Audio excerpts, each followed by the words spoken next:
अब आपका चौथा प्रश्न है, वो ये है, आपने कहा सच्चिदानंद है, ब्रह्म को आनंद कहा है, तो हम तो आनंद की बात करते हैं, लेकिन जैन धर्म वाले तो क्लेश करते हैं, कष्ट करते हैं, ये पूछा ना आपने। हाँ, तो मेरा ये कहना है कि भाई किस धर्म में कष्ट नहीं है? क्या श्री रामकृष्ण के जीवन में कष्ट नहीं था? क्या स्वामी विवेकानंद के जीवन में कष्ट नहीं था? सारा जीवन स्वामी विवेकानंद का कष्ट से भरा हुआ था। मैंने तो एक लेख भी लिखा है, स्वामी विवेकानंद द क्रॉस पियरर। बचपन से लेकर मृत्यु तक स्वामी विवेकानंद के जीवन में कष्ट ही कष्ट था। ये इतना एक बहुत बड़ा विषय है, बहुत ही बड़ा विषय है। और मैं थोड़ा सा उसको यहाँ कहता हूँ, कष्ट और आनंद की पहले परिभाषा कर लें। आनंद से आप क्या समझते हैं? सुख समझते हैं ना? ठीक है, सुख है ना? आनंद सुख हुआ तो हाँ, तो सुख कितने प्रकार के हैं? सात्विक सुख, राजसिक सुख और तामसिक सुख। और नींद में सोने का जो सुख मिलता है वो तामसिक सुख होता है। और जब खाना पीना बढ़िया खाया है, बढ़िया सीनरी देखी है, भोग किया है, वो राजसिक हो गया। लेकिन ध्यान में जो सुख मिलता है, मन के शांति में होता है, उसको हम सात्विक सुख कहते हैं। ठीक है? अच्छा, फिर दूसरा भी है विषय आनंद। श्री रामकृष्ण कहते थे विषय को प्राप्त करने से आनंद मिलता है, विषय आनंद। उसके बाद दूसरा है भजनानंद, भजन करने से आनंद मिलता है। और तीसरा है जब ब्रह्म का चिंतन करके उसमें विलीन हो जाते हैं तो ब्रह्मानंद है। ठीक है? तो अब आप कौन सा सुख चाहते हो? अगर सात्विक सुख चाहते हो और ब्रह्मानंद को चाहते हो तो तपस्या करनी पड़ेगी। तपस्या के बिना नहीं होता। और आपने फिर बुद्ध धर्म की भी बात कही है कि बौद्ध धर्म तपस्या। अरे बुद्ध ने तो क्या कहा है, उसका मूल सिद्धांत क्या है? सब दुख है, संसार सारा दुख है ना? बुद्ध ने तो कहा जन्म दुख है, मृत्यु दुख है, जरा दुख है, ये दुख ही दुख है, सारा का सारा दुख के ऊपर ही तो सारा बौद्ध धर्म है। पहला सिद्धांत बेसिकली कहा।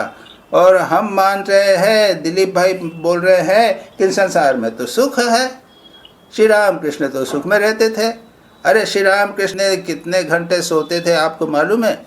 सोते ही नहीं थे, महीने नहीं सोते थे। उनके खाने का कुछ मामला वो ही नहीं था। वो रात रोते थे, माँ के लिए रोते थे, विवेकानंद के लिए रोते थे। आप इतना दुख क्या सहन कर सकोगे? तपस्या के बिना नहीं होता। जो आपने कष्ट की बात लिखी है ना, उसके बदले आप अगर तपस्या शब्द उपयोग करें तो सब शांत हो जाएगा, सब बात ठीक हो जाएगी। तो कष्ट से भागने से काम नहीं चलेगा।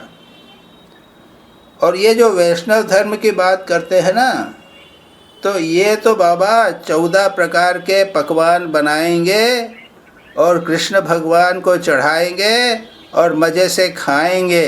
ये नहीं है, ये धर्म नहीं है, ये विषय आनंद है और कुछ नहीं है। सुन रहे हैं आप लोग? दिलीप भाई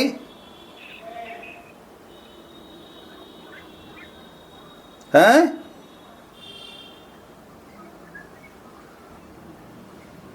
अरे ईश्वर ने जब सृष्टि बनाई तो उसके पहले उसने तपस्या की थी। जब वेदों में लिखा है उन्होंने कठोर तपस्या की थी, उसके बाद में सृष्टि बनाई है। बिना कठोर तपस्या के कुछ नहीं होता, बिना दुख के कुछ प्राप्त नहीं होता है। नहीं, भगवान किसी को दुख नहीं देना चाहता है। माँ देखो माँ की बात कर रहे हो ना, माँ बच्चे को तो दुख तो नहीं, जब माँ के 10 बच्चे 5 बच्चे होंगे तो माँ क्या करेगी, उनकी सेवाई करेगी ना। माँ को तो कष्ट होता है ना, वो तो माँ भूखी रहती है, लेकिन माँ को क्या वो लगता है कि मैं भूखी रह रही हूँ। जहाँ प्रेम होता है ना वहाँ पे कष्ट नहीं होता। और भगवान ने जो सृष्टि बनाई है उसमें उन्होंने दुख देने की बात नहीं बनाई है। उन्होंने ये तो हम लोग संसार में फंस गए हैं और इसलिए कष्ट पाते हैं। हम संसार को सत्य मान रहे हैं इसलिए कष्ट पा रहे हैं। हम विषय सुख को सुख मान रहे हैं इसलिए कष्ट पा रहे हैं। माँ जब जो ना बच्चे को खाना खिलाती है तो इतना नहीं खिलाती कि पेट में दर्द होवे, लेकिन बच्चा जो है वो जबल खा लेता है, उसके बाद में पेट में दर्द हो जाता है उसको। तो भगवान जो माँ है उन्होंने कोई पेट में दर्द करने के लिए मिठाई नहीं बनाई है। खा खा के हम लोग उसका कष्ट पा रहे हैं। दोष मत दीजिए भगवान को। और इसीलिए जैन धर्म और बौद्ध धर्म में तो भगवान को हटा ही दिया। और बौद्ध धर्म की बात कर रहे हैं, भगवान बुद्ध ने कठोर तपस्या करने के बाद में उनको जब निर्वाण हुआ तो वो 7 दिन और 7 रात तक आनंद में विभोर रहे थे।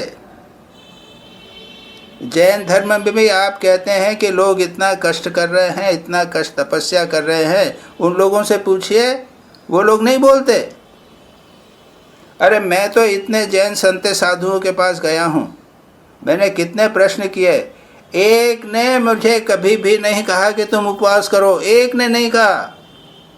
किसी ने मुझे नहीं कहा कि तुम एकासना करो, एक ने भी नहीं कहा।